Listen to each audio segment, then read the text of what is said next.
Good afternoon. We just went through a little technical glitch. We got it all squared away. So welcome to breakout session block 1, option B, New Frontiers Imperial Valley Renewable Energy Initiatives. Now I have the task to introduce to you Andy Horn. If you've been around Imperial Valley for any period of time, you know Andy. So for those who have not been in Imperial County, let me tell you a little bit about him.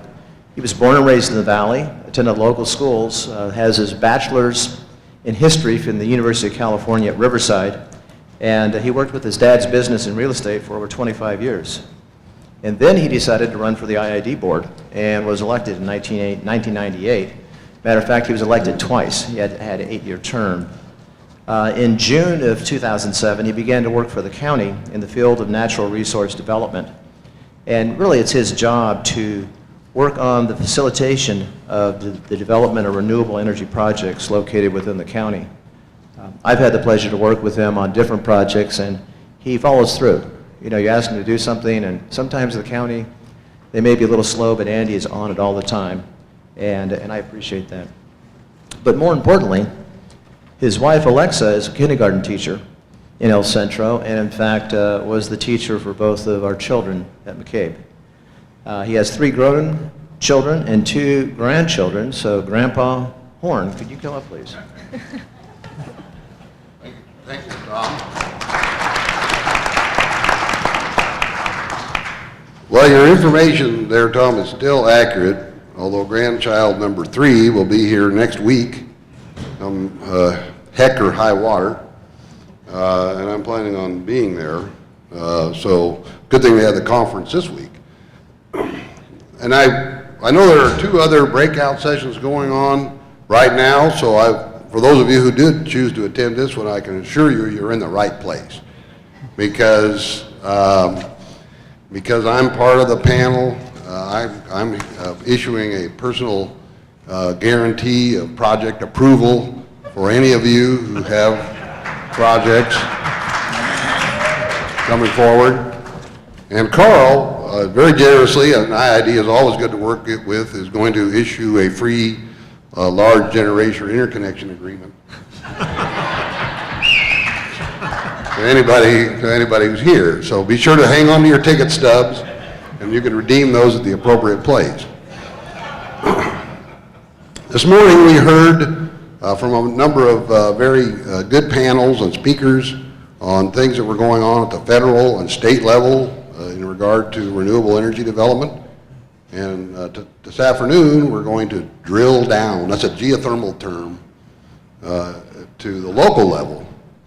And we're going to talk a little bit about what's going on here in Imperial County from a number of very well qualified speakers here who I will shortly introduce, and talk about some of the stuff that's going on here in Imperial County. And it does have a lot of bearing on what's going on the state and national level, so I'm sure there'll be some discussion about that, and we'll hope to have some time for questions.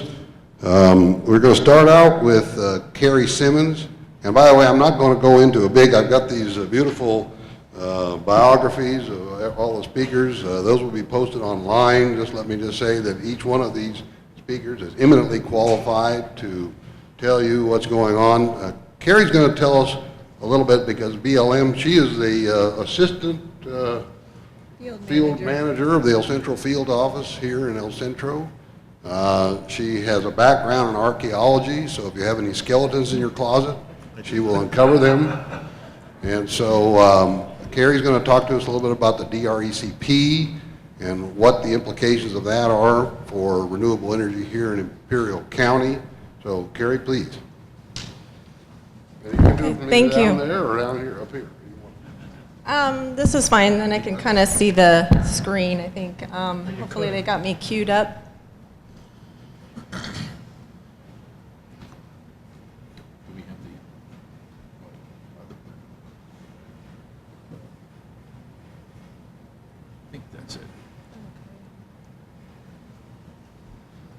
And let me just test this out, make sure do I point it over here? Okay.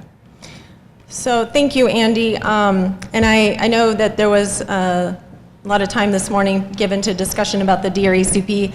However, we are living and breathing this plan, so I'm going to go over it once again in more detail for you. And I will get into a few specifics about Imperial County and also some of our next steps as well. So bear with me. The DRECP is a multi-agency landscape level planning effort that has the co-equal goals of providing for both conservation and renewable energy. The plan will conserve a large variety of desert resources, including sensitive species and their habitat, recreation resources, and cultural and scenic values. Of course, the plan will also streamline permitting for renewable energy in appropriate places to improve efficiency and predictability, but it will not allow bypassing or shortcutting of laws. It's based on the planning assumption that there would be demand for up to 20,000 megawatts of renewable energy over the next 25 years across the desert. But this assumption does not dictate how much development there will be. The demand is lower or higher, the plan will still serve its purpose. Of course, we know there's good solar, wind, and geothermal resources in the desert, but up until now, the projects have been considered on an individual basis, and the agency saw the value in planning ahead of time, determining where projects might make better sense and where they may not due to sensitive species or other desert resources. As you know, the DRECP has a collaborative structure. BLM, U.S. Fish and Wildlife Service, and the California Energy Commission, along with the California Department of Fish and Wildlife, are the 4 primary agencies. Other cooperating and responsible agencies do include the Department of Defense, Park Service, State Lands Commission, the counties, and state parks, among others. Map of the planning area, it's 22.5 million acres across 7 counties. Of course, the most important one is here down in Imperial. There are 3 main components: the BLM Land Use Plan Amendment, Fish and Wildlife General Conservation Plan, or GCP, covering non-federal lands, and the Natural Community Conservation Plan, or NCCP, covering both federal and non-federal lands. I'm going to go into more detail on the BLM's Land Use Plan Amendment, but just a quick rundown on the GCP. It's a type of programmatic habitat conservation plan providing a streamlined process for Endangered Species Act compliance and considers the conservation value of the BLM lands as part of that. The NCCP, on the other hand, provides permit efficiencies and assurances for conservation of future state listing actions, providing coverage for state fully protected species and non-federal and BLM-administered lands covering the entire DRECP. It also relies on the conservation designations in the BLM portion of the DRECP. For the BLM's Land Use Plan Amendment, it's going to include several components, including the designation of development focus areas, where we'll allow renewable energy projects. It also includes conservation designations where renewable energy projects are not going to be allowed. That includes new national conservation lands, which are required under the Omnibus Public Lands Management Act of 2009. There are some few new ACECs, or areas of critical environmental concern, and wildlife allocations designated for special management of 1 or more species. Can't forget about recreation. It's a huge part of the Southern California area. For recreation, we're proposing new and expanded special recreation management areas, or SRMAs, as well as the protection of open routes within the renewable energy project areas. SRMAs would be set aside for recreation and not available for renewable energy development. So map again, this one depicting with the yellow color the BLM Land Use Plan Amendment lands. The green shows the lands that have already been legislatively and legally protected. That includes national parks, the Mojave National Preserve, the BLM's wilderness areas, state parks, etc. These are mostly located in the northern part of the planning area. So again, the yellow colored lands are what would actually be affected by the Land Use Plan Amendment. So for renewable energy, of course, our goal is to find places with good resources that have manageable resource conflicts. It will allow for streamlined permitting in those areas. where we know there's predictable survey and mitigation requirements, wildlife permits, etc. The DRECP covered activities includes pre-construction, construction, operations and maintenance, and decommissioning within the DFAs. And then for transmission projects, that includes those covered activities both within and outside DFAs. Variations in acres within the development focus areas across the alternatives does not equate to more or less development. Rather, more or fewer acres in the DFAs affects the flexibility for the developers in terms of where projects can go. Besides DFAs, the plan also considers areas that may be appropriate for renewable energy but require further study. So this map depicts in closer detail the preferred alternative of the DRECP, including both DFAs and conservation areas located within Imperial County. Not sure how easy it is to see this map from where you are, but what we did on here, we colored the DFA. It's shown with diagonal pink lines. You can see underneath it the land ownership. Private land is white. BLM land is a light yellow. In total, DFA acreage potentially within Imperial County on BLM lands within the preferred alternative equals about 100,000 acres, more or less. On this map, you can also see the dotted blue overlay. That is representing the new proposed conservation lands within Imperial County. The dark orange polygons are existing BLM wilderness areas. It's important to note that on the private lands, the DRECP does not supersede local land use authority. The Imperial County General Plan renewable energy element will guide renewable energy development, approval, and location.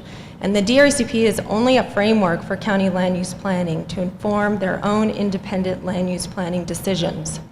The BLM, as you know, does not have permitting authority on private lands, and it's up to the county to determine where best to approve those projects.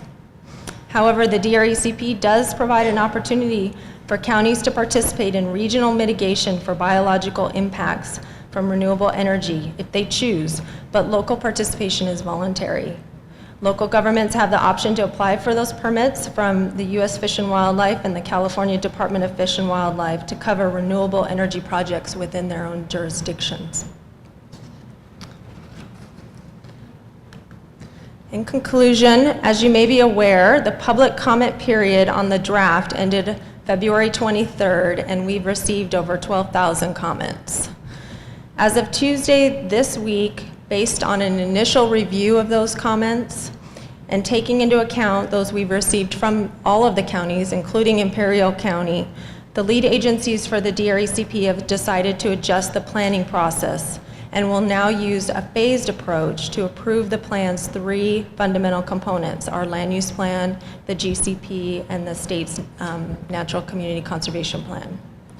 Using a phased approach to the DRECP allows us to build on county priorities and address local needs in the planning process.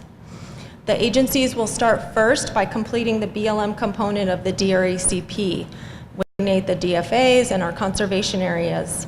This will provide additional time for the state and federal agencies to work with the counties and other stakeholders to address the issues and concerns that have been raised with the General Conservation Plan and the Natural Community Conservation Plan components, including the proposed permitting process. Continued engagement with the counties will help determine the best options and timing for proceeding with private land components, and will better align renewable energy development and conservation at the local, state, and federal level. It also allows for us to explore tailored opportunities for a county-by-county approach that will fit within the DRECP. We've been working with Imperial County all along on the DRECP, and I think this is really going to allow a much more tailored approach by doing the phased implementation. That's it for my presentation. Andy said I better keep it down or I was in big trouble, so hopefully we'll have some time for questions afterwards. And I look forward to working with Imperial County and the public. We really hope that the DRECP is going to be a plan that benefits the local residents here and the American people as a whole. Thank you.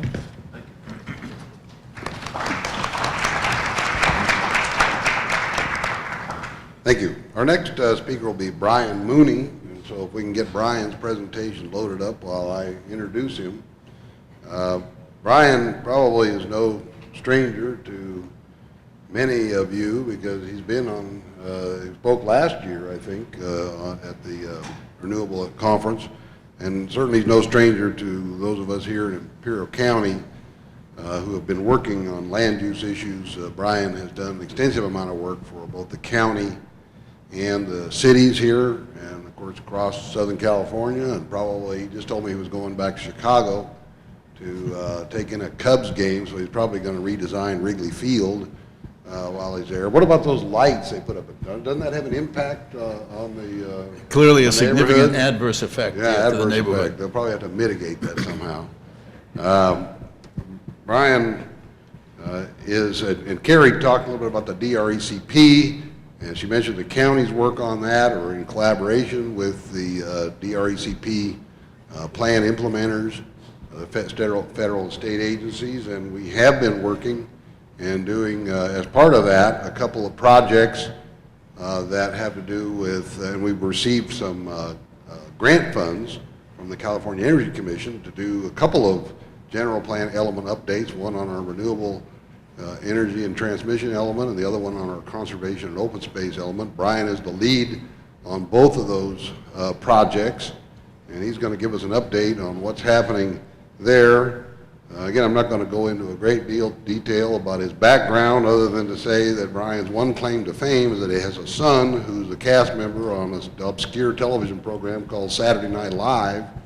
So maybe you can crack a few jokes as part of your presentation. And being a good Irishman, and since we're so close to St. Patrick's Day, Brian has offered to open the bar out there and have free Guinness and Irish whiskey. Irish whiskey. There you go.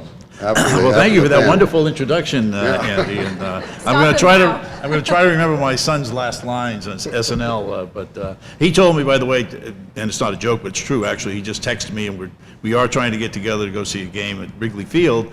And I said, well, I'm on my way to Yuma to a conference. He said, well, Dad, I'm flying to Rome for a movie. Something's wrong with this picture here, you know. I'm very, very happy to be here. A little bit more about my background as it relates to Imperial County. I actually did the general plan for the county back in the 90s. And probably the second edition of the geothermal element. We were invited back in about 2006 to redo that. This is really a redo of a general plan element for now called the renewable energy and transmission element to be more encompassing. And one of the key aspects, first of all, there's a great heritage and legacy of the county associated with renewable energy as it related to geothermal. However, in the last 5 years, 10 years or so, the onslaught of other types of renewables created clearly an issue associated with potential land use conflicts and clearly some controversy associated with various project development. That this gave us the opportunity to go back and take a look at how we could make the general plan, which is the constitution for land use for the local government, more address those issues and help both the energy provider but also the community. So that's what this is all about. The overall program objectives really was associated with the renewable energy, as I said, and broadening it from geothermal. At the same time, we wanted to make sure we did a lot of public outreach and then ultimately draft the element and implementing ordinances. And I want to emphasize, it really isn't just, the element is a policy document for the most part that the Board of Supervisors is going to live with when they're looking at individual permits. The actual ordinances, which include an overlay of where to build renewable energy projects, is more of the detail of how you can process and creating a permit processing program. It'll still be a conditional use permit, title of renewable energy use permit, but hopefully streamlining in some way. Associated with all of that, there's also a final program EIR. So the objectives basically is to achieve all these goals. A little bit of where we are. We went up for the public outreach program, ran from December 2014. Really had 7 community meetings, 4 TAG meetings, a scoping meeting, a whole series of smaller meetings with a wide range of different groups.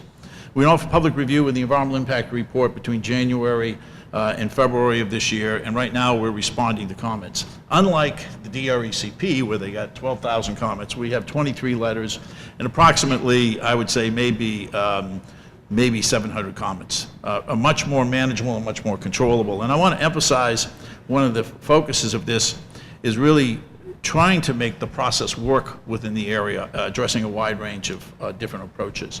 What are we looking at for renewable energy? It included geothermal, of course, which we have a history of. We are looking at wind, and of course you have a wind at Ocotillo Wind project that went through the system, was somewhat controversial for both the BLM, for the county of Imperial also, and brought in some other issues associated with Native American heritage values and things of that nature. Solar, and the big issue with solar, of course, is the potential impact to ag lands. Concentrated solar, we wanted to look at that, deep solar pond, hypersaline brine ponds, biofuels, and any other innovative renewable energy approaches. So those were some of the items that we were looking at. We were doing this through a grant, and so the DRECP was kind of the base of that. And this is, again, is a DRECP map showing where it reaches throughout the entire region. And of course, the DRECP's major focus is really on resource protection. It's on how do I preserve these resources where there were conflict, particularly with biological habitats, and maybe create a streamlining process. Ours was going to be a little broader than just the DRECP because we have different issues in Imperial County that aren't just related to the biological resources or the cultural resources. Not to say that that's the only issue you had. This right here is a different version, but very, very similar to what Carrie showed you in relationship to what they came up with as a preferred alternative.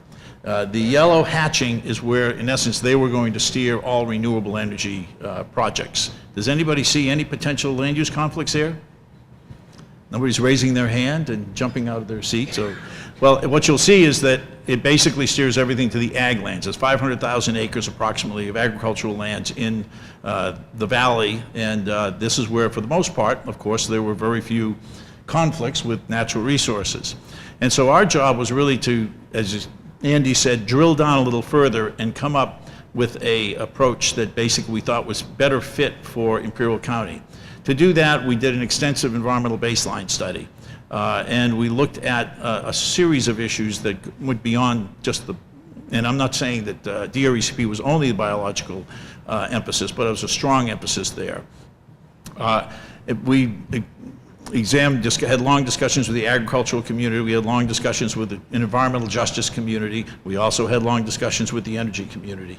And ultimately, we've come up with a refined overlay system. It's part of the implementing ordinances. This, by the way, is going to the Planning Commission and the Board of Supervisors in late May and June, we hope, is our tentative schedule. And then this would be the target areas for where renewable energy projects would go. One of the questions that come in regularly is that, well, does that mean I can't do it where there is no overlay? And the answer is, that's correct. Basically, you would have to go in and apply for a plan amendment and a rezone to actually apply the overlay system there. And what this does is that actually, we think, eliminates substantial conflicts with the ag areas. At the same time, it also then provides enough area to provide the renewable energy that we are looking for as cited by both the state and the DRECP in the capacity. One of the things that you'll see an emphasis here is the area focusing on the Salton Sea, which leads into the later speakers. So this is part of the implementation tool. We're refining it right now. But I wanted to touch base a little bit on the overall the goals and objectives. I want to also emphasize we work closely with IID in relationship to a transmission system that is both today and in the future. We also coordinated with SDG&E and SCE to make sure we were looking, and the Bureau of Land Management and the federal government. So this will also be part of the overall plan that will go forward to the Board of Supervisors, is a series of transmission corridors. So what were our goals, and what are the goals? One is to support the safe and orderly development of renewable energy while providing protection to the environmental resources. And that's been critical. As a matter of fact, one of the things that we see is a lot of discussion about additional flat-tailed horned lizard, the burrowing owl, as a matter of fact, becoming, and then of course migratory birds. At the same time, we also want to encourage development of electrical transmission lines along lines that minimize the potential environmental effects. So we have this cross to bear in relationship to what we're doing. And we want to support the development of renewable energy resources that will contribute and enhance the economic vitality. You've heard it discussed early that this is going to be a major exporter, and we are, in essence, are setting the board policy to really emphasize this is going to be one of economic opportunities for the region in relationship to it. We want to support the renewable energy that contributes to the restoration of the Salton Sea. And as I said, that was something we were working closely with IID and something with Bruce that we want to make sure the board and IID are on the same path in relationship to the importance this can be. And now this also focuses back on the fact that there's a lot of geothermal resources at the Salton Sea, and we see some substantial opportunities there, although we think that also may be a great place for experimentation and innovation. We also want to encourage the development of innovative renewable energy technologies that we don't know about. So we've tried to make sure that we aren't excluding something that we just don't know in the future, and that board policy will say, hey, here's something we can really look at experimenting with, and whether it's in the form of biofuels or some other element, we want to make sure that that's available to us. One of the areas that came up as critical is, at the same time, the military influence in Imperial County is extremely important to the community. And we did find that there were some conflicts in relationship to military. So we were creating policy and working with the military in relationship to assuring that the types of renewable energy projects coming forth have a clear communication, particularly with NAFL Centro and some of the activities that they're doing that both are forward to national and international security. As I said, there were 23 letters of comments. The flat-tailed horned lizard became one of the key aspects, some additional sensitive species that came up that we want to be looking at, and some questions about the Salton Sea. There are some refinements to the overlay zone, so we're entertaining those in relationship to the comments that came through. We are looking at making sure that there's consistency with the general plan. The general plan, I don't know if you're familiar with it, but it always has a land use element. Your general plan, the County of Imperial, has an agricultural element, which historically has been one to preserve all ag lands. And there's been some questions sometimes about the consistency between allowing renewable energy and the agriculture. And we're going to clear those up as part of this overall process. And so that's a key aspect. And then, of course, making sure we have these implementing ordinances that makes it clear to everybody that this is one of the programs and policy programs that the County of Imperial wants to get behind for economic purposes. With that, that's my last slide, and I look forward to any questions at the end and hearing what Bruce has to say. Thank you, Brian.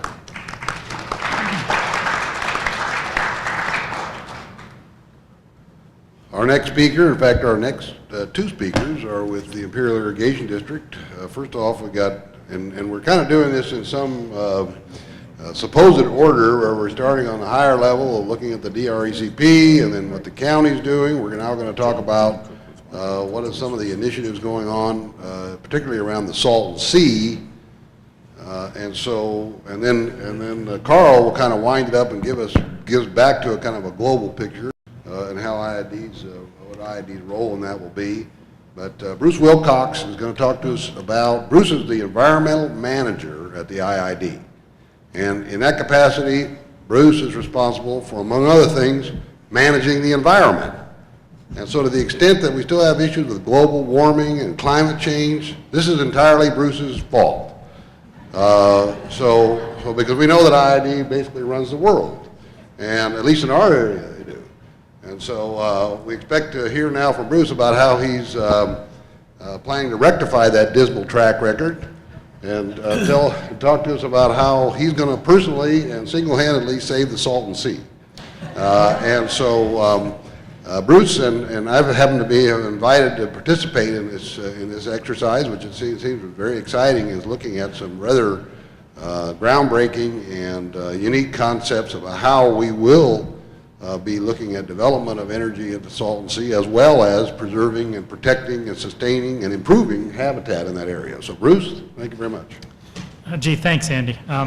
First, I was going to have the sea restored by this evening, but I heard about the open bar that Brian's going to have, so it's going to take a couple more days. I wanted to talk to you a little bit about what IID and Imperial County have come up with for what we're calling the Salton Sea Restoration and Renewable Energy Initiative. And it kind of fits into what Kerry was talking about, and it certainly fits into what Brian was talking about. So just as a little bit of a background, most everyone knows the issues with the Salton Sea, but we have receding sea, it's getting more saline over time.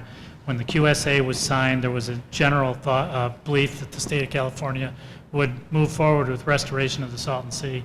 Most of the mitigation for the water transfer is designed based on that supposition. So it's clear that to this point at least, restoration hasn't happened, and there's a lot of reasons for that. But one of the things that we saw about 3 years ago is it was going to heavily impact Imperial County and Coachella Valley, the entire Coachella Valley. And so we put together a plan in concert with the county and a lot of other folks to try and look at ways that we could jumpstart restoration. This is not a full-scale restoration plan.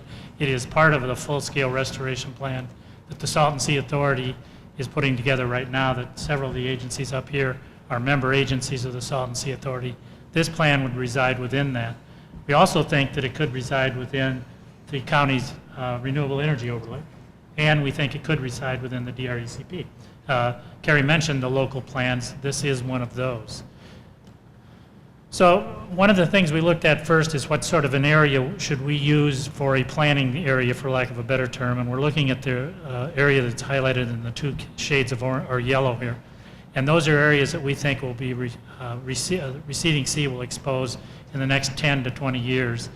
The plan is designed such that you could use it for 5 years, 10 years, 15 years, 20 years.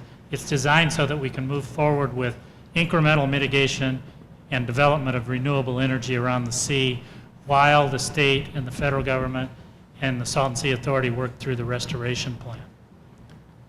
This is what exposure would look like based on our current hydrology model. 61,000 acres exposed by 2047. In total, there's going to probably be more like 70,000 to 75,000 acres exposed.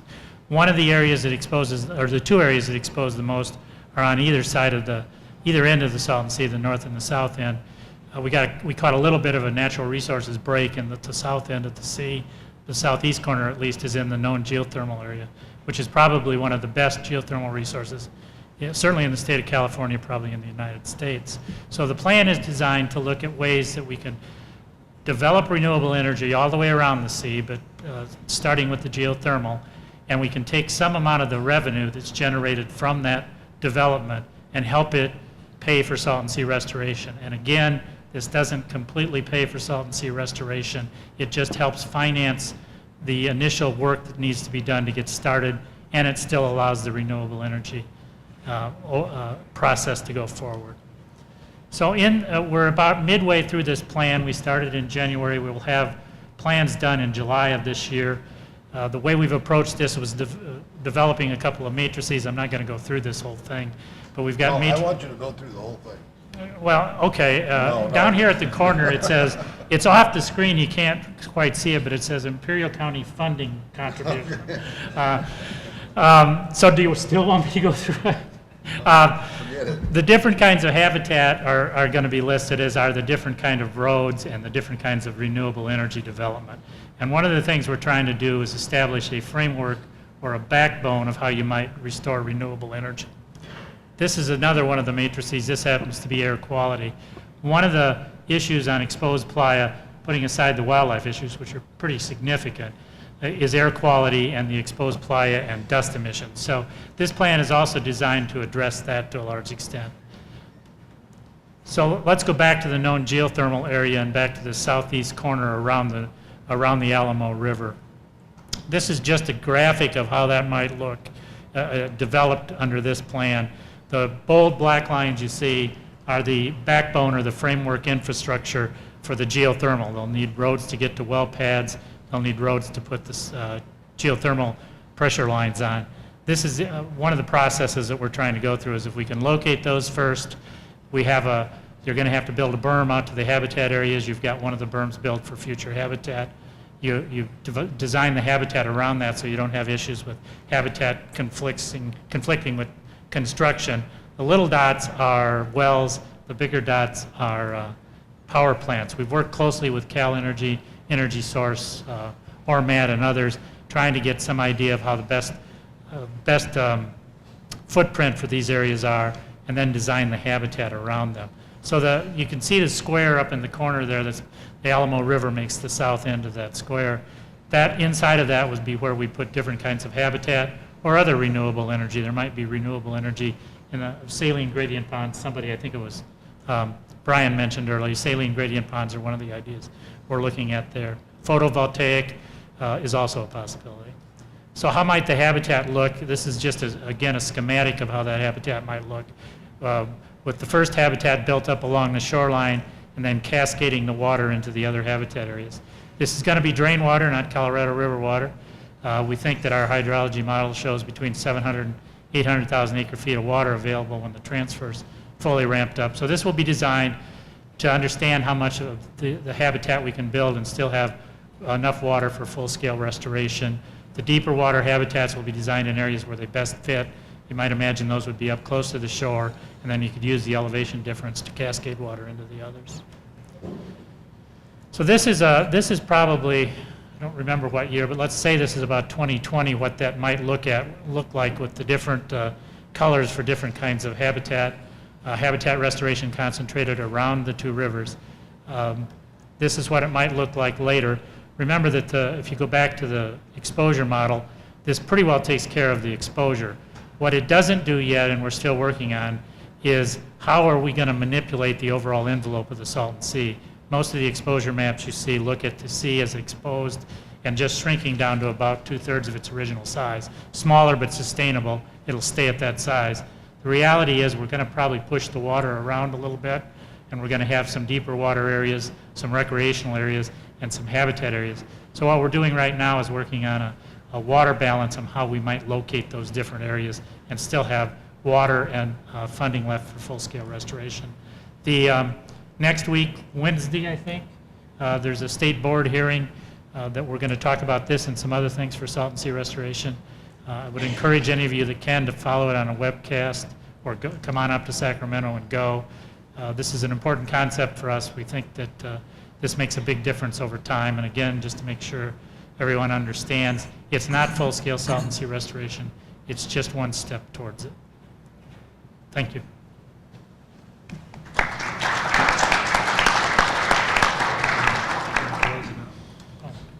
Thank you, Bruce. I'm going to deviate a little bit from my earlier practice. And I want to read you a little bit of Carl's biography. Carl Still's our next speaker. Carl's the Energy Department Manager for the Imperial Irrigation District. In that role, he's overseeing regulatory policy, operations, energy infrastructure, resource planning, system and trading operations, and generation, and also the development of integrated resources plan and transmission master plan. He also works to identify, pursue, and contract for renewable energy projects to meet IID's renewable energy portfolio requirements. In his spare time, Carl is known for the quilts that he sews because he's got a lot of extra time, it sounds like, to do that. And besides all this other stuff, he does have a little bit of time to come out and share his great knowledge with us here at the conference. So Carl's going to talk about what IID has been doing, and it has been doing, and will be doing to prepare for future renewable development, and how that will be, how IID will fit into the state's goals for renewables. So Carl, take it away. Okay, thank you, Andy. I've got this slide up, and I've got it titled Salton Sea Restoration Renewable Energy Initiative, and I put it up there for a reason, because I'm not going to talk about it until we get to the end of this presentation. So when we look at this, what I really want to do is take what you heard some of today and do a legislative update. And then I want to talk about what the state is really looking for, and then I want to tie it down to the Salton Sea. And then I want to look and tell you what we're going to do from a transmission, how we're going to try to support that effort. Last year there was SB 1139, commonly known as the WESO bill, carving out 500 megawatts. And the reason I put this up here is because if you talk to Senator WESO, who's now the chair of the Energy and Utility Committee in the State Senate, he wants to bring this bill back in some format to spur the geothermal conversation again. So that needs to be taken into consideration as this legislative cycle goes through. And then the AB 2363, which was the Dahl bill, which now looks at the integration costs. So we're starting to get it right. We're going from that least cost to really a least cost, best fit type scenario, which has been a lot of effort to get it to that point. So those things are already in place, but here's the governor's new goals, and commonly called the 50-50-50, 50% renewable, double the energy efficiency in existing buildings, and until yesterday, we weren't sure how that was going to come out.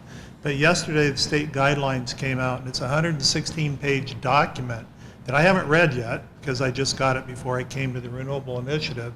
But it's really looking at governmental agencies and utilities leading the way in energy efficiency, demand-side management, measurement of efficiency within buildings, and creating an environment where we reduce the load rather than just grow the energy. So that's going to be very interesting as this cycle plays out. And then vehicle usage by electrification. And we had some really interesting discussions last night with Commissioner Goldavita on this issue, and she mentioned some of it this morning, but in reality, this is going to be a very important point looking forward, because when you get to that 80% greenhouse gas emission goal, and there's legislation, I'll show you which one you can track, to get 80% below 1990 levels by 2050, is generally not thought of that you can reach that goal with just straight RPS. You're going to have to remove the emitters from the process. Most of the emissions automobiles. So how do we electrify the automobile industry? That's going to create some opportunity. It's going to create growth. Electric vehicles, hybrid vehicles, charging, vehicles plugging into the grid, taking net energy metering off of those goals and making that energy available when they're plugged in. Those things are going to be looked at. It's going to be a really interesting process. So let's start with the Garcia bill, AB 197, and you'll hear Assemblyman Garcia speaking tonight, I believe. He's got his 50% RPS by December of 2030.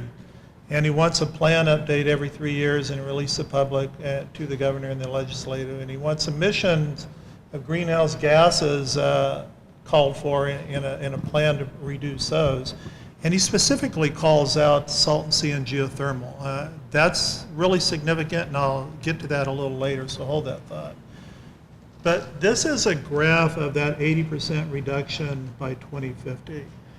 And when you really look at what's been happening with the least cost, we had a lot of intermittent solar, and then it's backed up by gas. Well, without some type of expensive carbon capture unit on the gas, you're not going to reach this goal. So there's going to be things that are going to happen, like geothermal. You're going to have to minimize those swings that the state grid is looking at. You're going to have alternatives to ramping to be able to satisfy this grid stability. You're going to have storage. You're going to see a lot of these things that are come to fruition, and that means that in order to make this work from a state mandate, you're going to see distributed generation, you're going to see storage capabilities, you're going to see more renewables, less gas, less carbon emitting in order for us to have a carbon-free environment. That's important. And that's going to require a lot of different things, and especially transmission. And then there's the Jackson Bill, SB 180. This again is the 50-50-50 rule, and it also goes into the 80% EPS. And then there's the De Leon and Leno bill, and another 50-50-50 bill. So there's a lot of bills that are redundant.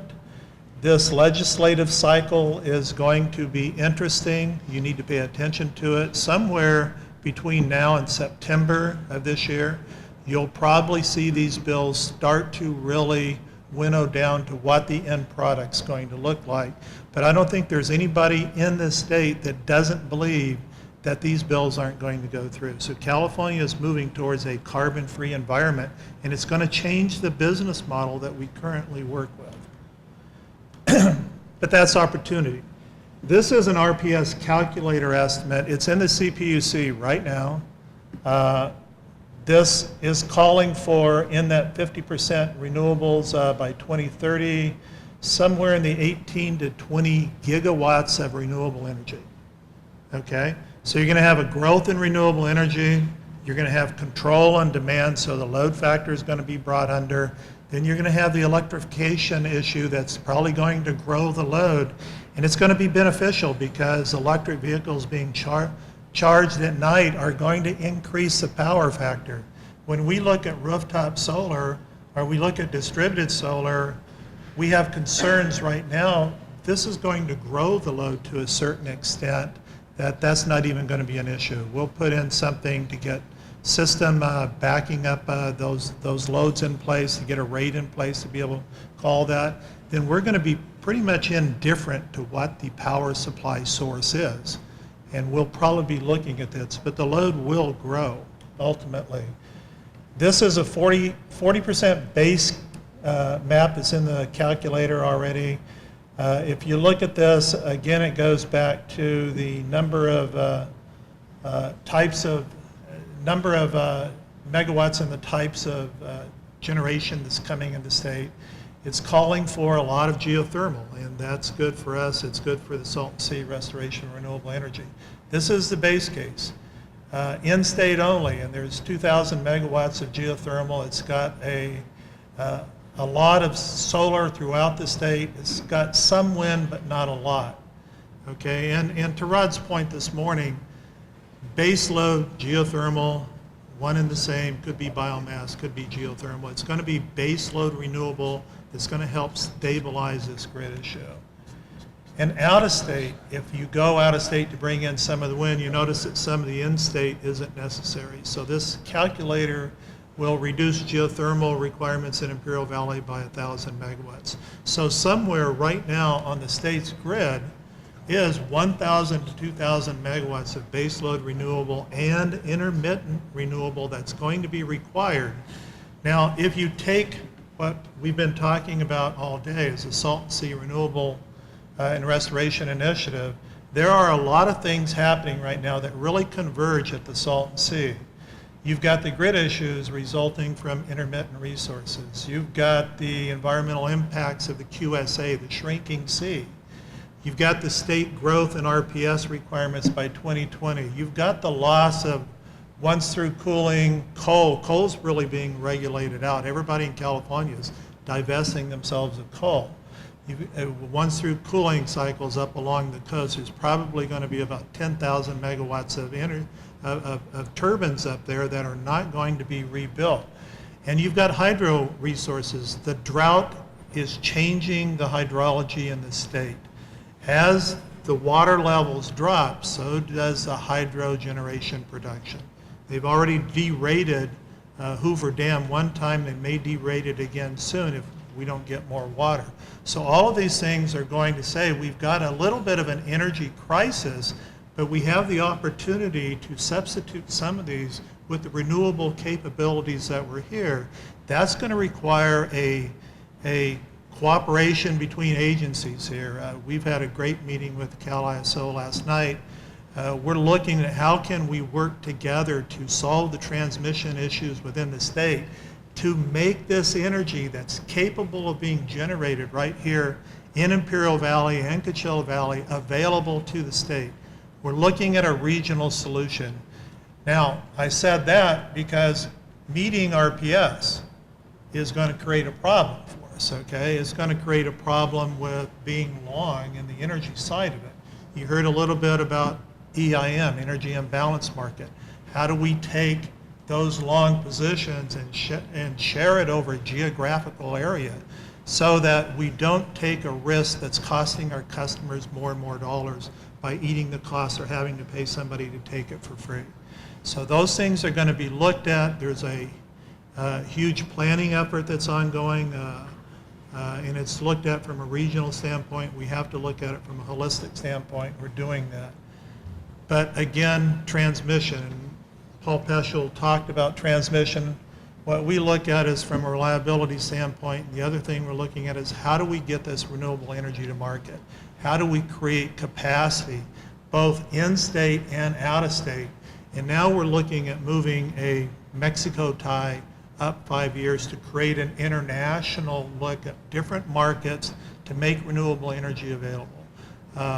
That's a tie that this transmission plan that we've talked about is in place.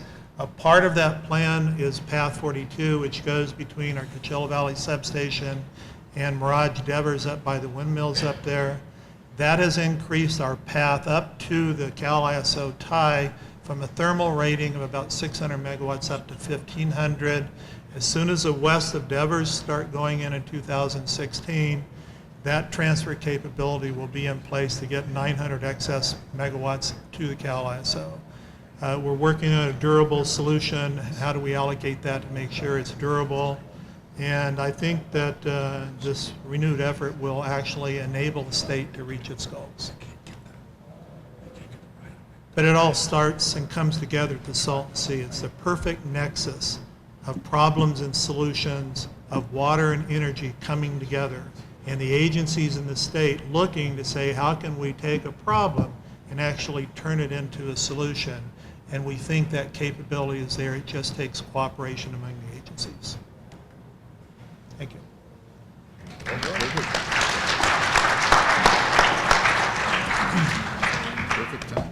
Thank you, Carl. Well, I'm sure that you would agree with the panelists that you're all tired of hearing me talk.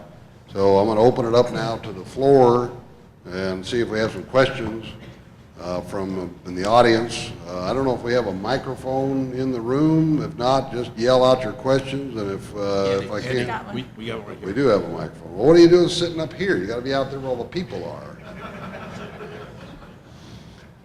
Do we have some questions? Way in the back there. Looks like that's you. No, who's that? Is that Charlene? Yeah. I can't see with these blinding lights up here. Next time somebody wants to ask a question, let's have somebody ask a question who's closer to the gal with the microphone. Bruce, a couple of years ago, probably maybe 4 years ago, there was a committee of geothermal companies, and I think Fish and Game and you, and we had talked about the idea of drilling islands on the southern part with ponds to address restoration in the south. Is the current plan that you showed, like with the ponds, is that how that evolved? Yeah, I think a lot of what we're suggesting has been looked at before. I think this is the first time we've put some kind of funding mechanism to it. But even in the PEIR, they talked about early start habitat and other things. So yes, and we're actually borrowing heavily from a document that I think you told me about, 1980 or whatever it is, EIR, EIS, that I think the county did or somebody did on geothermal. So most of the planning borrows from that and from the county's current plans. Yeah, that was the master EIR for the Salton Sea KGRA that zoned the whole Salton Sea area for geothermal, which I think it was 1981, but it's still pretty valuable because not much has changed. It is very valuable. Thank you for the Okay. More questions? Right over here. We'll take a break while the microphone moves across the room. Tell stories. Feel free to. I thought she went out to buy one. Thank you. Hey, John, you asked the question this morning. You can't ask another question. This is Go a ahead. variation of that in a way. Okay. Perhaps for Bruce or Carl, the funding and the amount of money that it would cost to do the restoration that you're talking about, especially some of the mitigation work. If you mentioned that, I missed it, but what kind of dollars are we talking about in the phasing and then overall? Well, I think there's a couple of pieces of that. The Salton Sea restoration itself there's plans that call for $9 billion. That's in 2007 dollars. That's with so a B, right? B with a B, yeah. with a big B, to $4 billion with a B. The mitigation for the transfer is in total about $375 million. That includes air quality mitigation at the Salton Sea, but it also assumed Salton Sea restoration. I don't have a number for how much funding might be generated from the renewable development. Carl might. I also should have said in the presentation that one of the asks that we're going to talk to the state about next week at that meeting is them funding some kind of annual funding to the plan. Right now, there's about $100 million plus or minus in the water bond, Prop 1. We're looking at something, to ask for something like that every year for the next few years. The advantage of this incremental plan is you can get started with less money than you would need for the full-scale restoration. Carl, you want to follow up on that? You know, we had an analysis done of that, and we think there's somewhere between $2 and $3 billion over a 30-year process that could be generated from renewable energy. The key will be how do we get that money added into the process and keep renewables competitive in the overall scheme of things. And so the mechanics of this will be important, but we do think there's substantial dollars that could be generated to actually start this conservation plan to bring the sea back.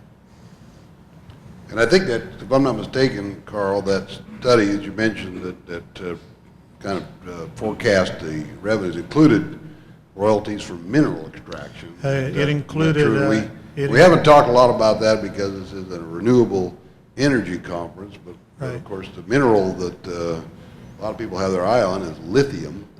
And given the importance of lithium for batteries, since the fact that battery storage may become an important component of the energy picture, it's all one big circle, right?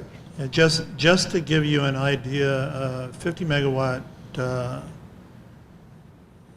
energy plant will bring in about $40 to $44 million a year in revenues. And the mining off of that under 4 minerals under current market structures will probably generate somewhere in the $300 to $400 million in revenues. And when you start looking at the royalties that come off of that, it's significant. And what's the cost to construct that 50 megawatt plant? Say that again? What's The the cost cost for building a to 50 construct the megawatt 50 geothermal. megawatt plant? The cost for How much it building a costs 50 to build the megawatt infrastructure geothermal to plant. generate the- Oh, Capital cost. the cost of building infrastructure for a geothermal plant is probably somewhere in the 250 to 350, $350 million range. And the cost for the minerals, I don't have that figure in front of me, but Tracy Sizemore is here. You can ask him. He's I on a think he panel, can get you I that think, this information. afternoon. Yeah, it's not cheap. I mean, that's one of the things that, about geothermal. I mean, you build solar projects, they're what, $3 or $4 a watt or something like that, all in, land costs. Geothermal is more than double that, and then you have more O&M too. The issue really goes to, too, is you're going to generate enough minerals to potentially flood the market. And so if you get into long-range and short-range aggregate curves and looking at economic analysis, you also have to remember that if we go electric in the vehicles, then you're going to have a demand that's going to increase also. So this is really going to be an interesting dynamic when you start looking at the economics of this. I think we may have time for one more question if we have any.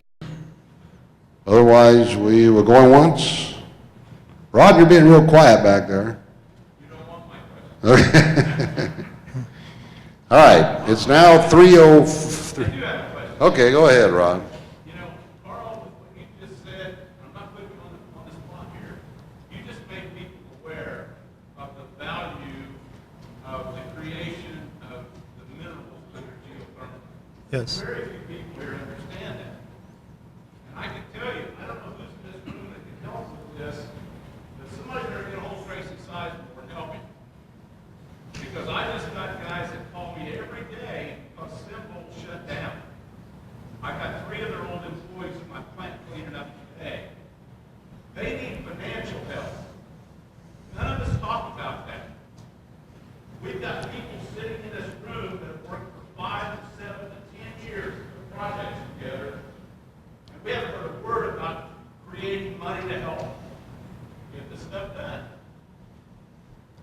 Carl, as much as I like you and as much as you helped the IID, what you just said has tremendous impact on Imperial County.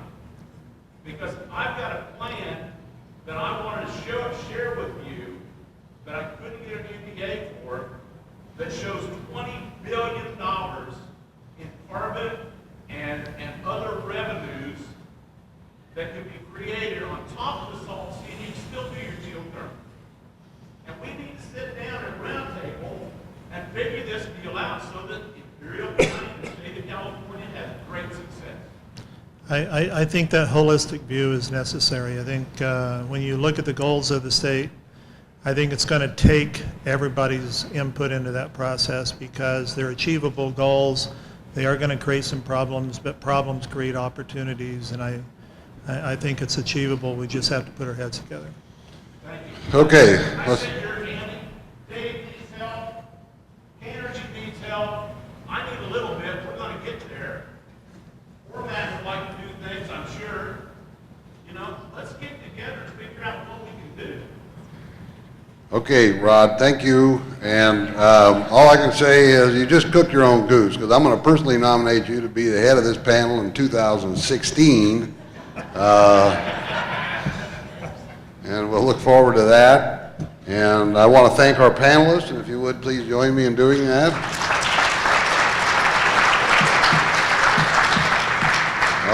By my watch, it's 10 minutes after 3. The banquet starts at 6:30, so you got about 3 hours and 20 minutes to drink up on Brian's tab before the banquet. So thank you all for coming. Thank you for letting me buy everybody. I know.